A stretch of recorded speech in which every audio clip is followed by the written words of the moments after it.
আসসালামু আলাইকুম বন্ধুরা, কেমন আছেন? আশা করি যে যেখানে আছেন সবাই অনেক ভালো আছেন। আলহামদুলিল্লাহ আমিও ভালো আছি। আজকে নতুন আরেকটা রেসিপি নিয়ে চলে এসেছি, আশা করি অনেক ভালো লাগবে। তাই বন্ধুরা একটা লাইক দিয়ে সম্পূর্ণ ভিডিও দেখতে থাকো। ভিডিওটা স্কিপ করবো না, স্কিপ করলে হয়তো ভিডিওর কোনো অংশ বাদ পড়ে যাবে। একদম তেল ছাড়া নাস্তা দেখাচ্ছি। একটা ডিমকে ভেঙে বাটির মধ্যে নিয়ে নিয়েছি। এখানে আমি দিয়ে দিব 1.5 চামচ চিনি আর ডিম ভালো করে মিশিয়ে নিতে হবে। আর বন্ধুরা, আমার চ্যানেলে যদি নতুন হয়ে থাকে আমার চ্যানেলটাকে সাবস্ক্রাইব করে রাখার অনুরোধ রইল। পাশে থাকা বেল বাটনটি প্রেস করে দাও, তাহলে ভিডিও দেওয়ার সাথে সাথে নোটিফিকেশনটা সবার আগে তোমাদের মাঝে পৌঁছে যাবে। নতুন বন্ধু পুরাতন বন্ধু সবাইকে অসংখ্য ধন্যবাদ। চিনি আর ডিমটা মিশ্রণটাকে ভালো করে মিশিয়ে নিতে হবে।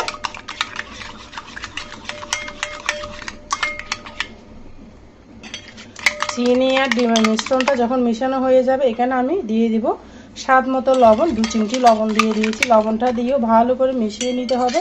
এই পর্যায়ে আমি একটা কাঁটা চামচের সাহায্যে চিনিটাকে মিশিয়ে নেব, যেন ভালো করে মিশানো হয়।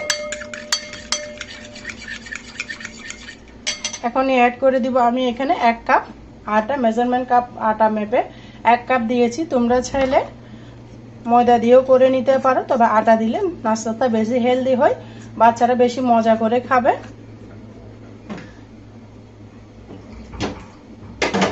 এখানে আমি 1 কাপ 1 চামচ দুধকে গুলিয়ে, পাউডার মিল্কে গুলিয়ে পাতলা করে রেখেছি।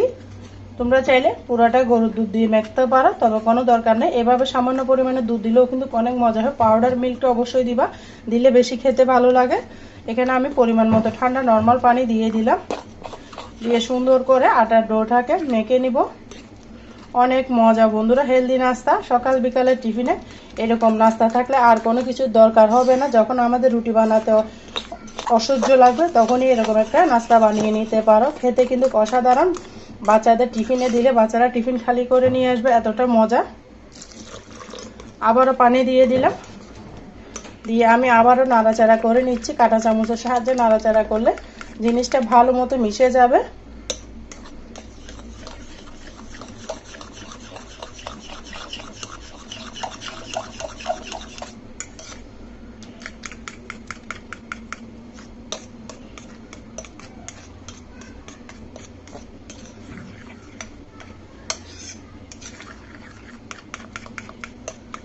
এখানে আমার আর সামান্য পরিমাণের পানি লাগবে। দিয়ে আবারও মিশিয়ে রাখবো। এটা কিন্তু প্রেসে রাখবো না, সাথে সাথেই বানাবো। এখানে আমি আরো কিছু উপকরণ অ্যাড করব বন্ধুরা, দেখতে থাকো।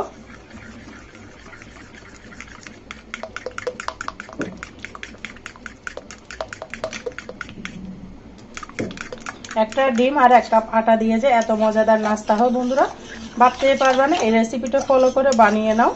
দোকান থেকে হাজার হাজার টাকা নাস্তা নেওয়া করে বাসায় অল্প উপকরণ দিয়ে মজা করে টিফিন বানিয়ে খাও।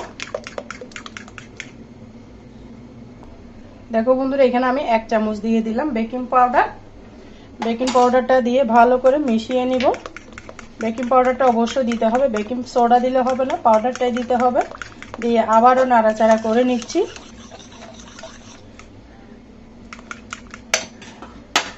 তারপর এখানে আমি দিয়ে দিব ভ্যানিলা এসেন্স, যেন যারা ডিমের গন্ধ পছন্দ করে না, সুন্দর একটা স্মেল আসবে, সেই জন্য খুবই সামান্য পরিমাণে ভ্যানিলা এসেন্স দিয়েছি, দেখতে পারতেছো। দিয়ে আবারও আমি নাড়াচাড়া করে দিচ্ছি। যত ভালো মতো ব্যাটারটাকে মিশাবে তত বেশি ভালো লাগবে খেতে। হয়ে গিয়েছে আমার ব্যাটারটা। দেখো বন্ধুরা, ব্যাটারের ঘনত্বটা আমি দেখিয়ে দিব। ভালো করে মিশিয়ে নিতে হবে, যেন কোনো লাম্পস না থাকে, সেইভাবে মিশাতে হবে। দেখো একদম মোটা একটা লেয়ার বসেছে চামচের মধ্যে, দেখতে পারতেছ। এই পর্যায়ে আমি কিচেনে চলে যাব সোজা, দেখতে থাকো সম্পূর্ণ ভিডিও। যত ভালো মিশাবে তত তোমাদের নাস্তাটা সুন্দর হবে।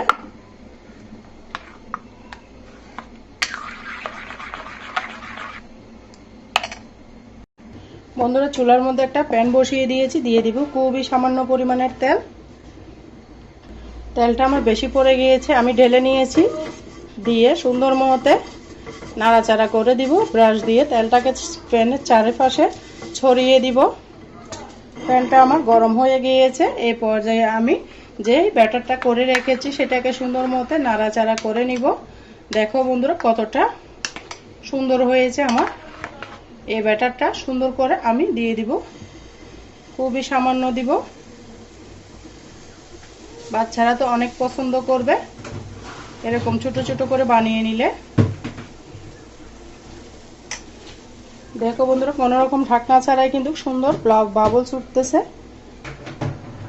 আর চুলার আগুনটা এই পর্যায়ে মিডিয়াম করে রাখতে হবে। দেখো বন্ধুরা অনেকগুলো লাম্পস হয়েছে, আমি উল্টিয়ে দিব। আমি সুন্দর করে উল্টিয়ে দিব। অনেক মজা, একদম সিম্পল নাস্তা বলতে পারো, খেতে কিন্তু দামি নাস্তার মতো লাগে। সুন্দর করে উল্টিয়ে পাল্টিয়ে দিয়ে আবারও কিছু ব্যাটার এদিকে দিয়ে দিব।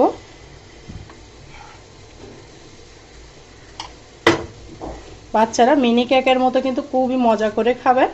এই পর্যায়ে এগুলোকে আমি উঠিয়ে নিব।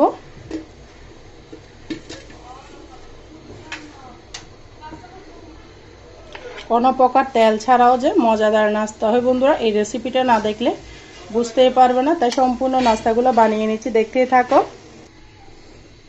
এই পর্যায়ে এসে আমি এগুলোকে আবারও উল্টিয়ে দিব। বেকিং পাউডারটা দেওয়ার কারণে জালে যুক্ত হচ্ছে, তাই বন্ধুরা তোমরা বেকিং পাউডারটা দেওয়ার অবশ্যই চেষ্টা করবা, তাহলে তোমাদের নাস্তাগুলো আমার মতো জালে যুক্ত হবে। এভাবে আমি সবগুলো নাস্তা উঠিয়ে নিচ্ছি। দেখো বন্ধুরা কতটা সুন্দর হয়েছে। আবারও নাস্তাগুলো দিয়ে দিব।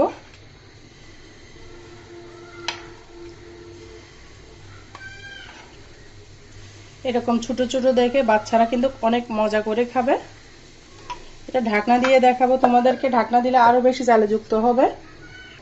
দেখো বন্ধুরা ঢাকনা দেওয়ার কারণে আরো বেশি জালি হয়েছে। আমি আবারও উল্টিয়ে দিব।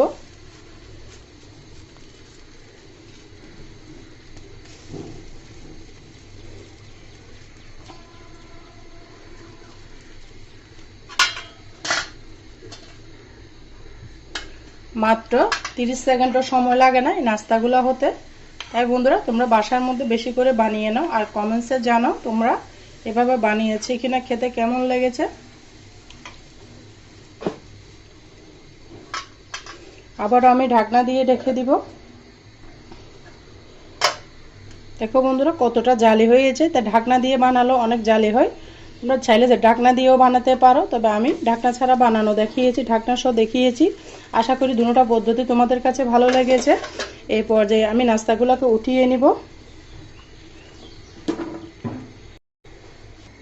সমস্ত নাস্তা আমি এখানে ঢেলে দিলাম। দেখো বন্ধুরা আরো কয়টা নাস্তা আমি বানিয়ে নিয়েছি, কতটা সুন্দর হয়েছে আর কতটা জালে যুক্ত হয়েছে দেখতে পারতেছো। এই নাস্তাগুলো সম্পূর্ণ নাস্তা আমার বানানো হয়েছে বন্ধুরা। কথার মাঝে যদি আমার কোনো ভুল ত্রুটি হয় সবাই আমাকে ক্ষমার দৃষ্টিতে দেখো বন্ধুরা। আর তোমরা এইভাবে সহজ নাস্তাটা বানিয়ে নাও, আশা করি তোমাদের কাছে অনেক অনেক বেশি ভালো লেগেছে। ভালো লাগলে ভিডিওটা তোমাদের ফ্রেন্ডস এবং ফ্যামিলির মাঝে শেয়ার করে দিতে পারো। আর যারা এই কাজটি করে রেখেছো সবাইকে অসংখ্য ধন্যবাদ বন্ধুরা। সবাই আমার সাথে এতক্ষণ ধৈর্য ধরে ভিডিওটা দেখার জন্য অনেক অনেক ভালোবাসা, মন থেকে দোয়া ও ভালোবাসা রইল। কতটা সুন্দর হয়েছে, সফট হয়েছে, দেখতে পারতেছো মিনি কেকের মতো হয়েছে। বাচ্চারা অনেক মজা করে খাবে। এতটা মজা এতটা হেলদি নাস্তা একবার হলে ট্রাই করো। আর বন্ধুরা তোমরা যারা আমার সাথে আসো সবাইকে মন থেকে অনেক অনেক দোয়া রইলো। আমার কথার মাঝে ভুল ত্রুটি মাফ করে দিও। সবাই ভালো থাকো, সুস্থ থাকো। আজকের মতো আমি এখানেই বিদায় নিচ্ছি। সবাই ভালো থাকবে, সুস্থ থাকবে। আল্লাহ হাফেজ। আসসালামু আলাইকুম রহমতুল্লাহি ওয়া বারাকাতুহু।